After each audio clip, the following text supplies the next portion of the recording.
Destinasi ini memiliki 2 pos di jalur pendakian dan 1 campground di dekat puncak dan memiliki puncak dengan ketinggian 1455 meter di atas permukaan laut. Dan destinasi ini adalah Puncak Belis. Dan pada video kali ini saya akan melanjutkan cerita perjalanan pendakian ke Puncak Belis part kedua. Jadi setelah melakukan perjalanan dari Jombang kurang lebih sekitar 90 menit atau 1,5 jam, kita pun telah sampai di parkiran atau di pos perizinan. Setelah sampai di sini, kita pun langsung registrasi atau pendaftaran, yaitu dikenakan biaya sekitar 15.000 per orang dan itu juga termasuk parkir sepeda motor. Untuk keadaan pos perizinan di sini sebenarnya tidak terlalu luas, hanya ada 2 kamar mandi dan juga ada 1 warung dan parkiran juga tidak terlalu luas. Jadi kalau kalian kesini, saya sarankan untuk membawa sepeda motor saja. Dari base camp kurang lebih pukul 10 dan kita sampai sini tuh pukul 10 kurang seperempat, dan persiapan termasuk pemanasan juga, jadi langsung kita gas.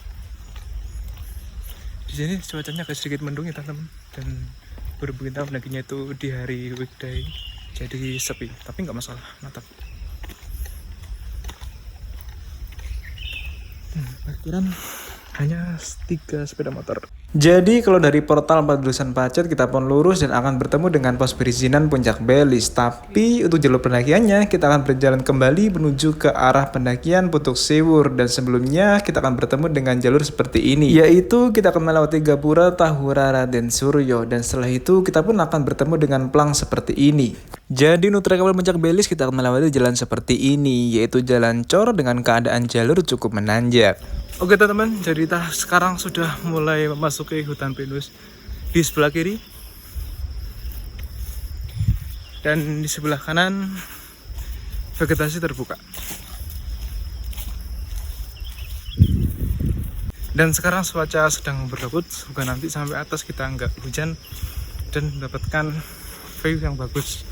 Dan setelah berjalan kurang lebih sekitar 20 menit, kita pun telah sampai di pos 1 Camp Kambing. Jadi untuk keadaan pos 1 Puncak Belis ini tidak ada shelter dan juga tidak ada mata air. Dan di sini juga tidak ada tempat yang digunakan untuk istirahat. Jadi sekitar 20 menit berjalan kita sampai pos 1. Dan dari sana kita lurus langsung ambil kiri. Dan ini juga ada percabangan, jadi lurus itu ke sana bisa, cuman nggak tahu arahnya kemana. Kita ikuti jalur. Jadi untuk jalur setelah pos 1 kita akan melewati jalur seperti ini, yaitu jalan menanjak dan juga cukup rindang. Dan setelah itu kita akan melewati tanjakan yang dinamakan Tanjakan Kambing. Untuk video selengkapnya silahkan nonton di channel YouTube Dimas Wijaya. Dan sampai bertemu di video-video berikutnya. Jadi kapan kalian kesini?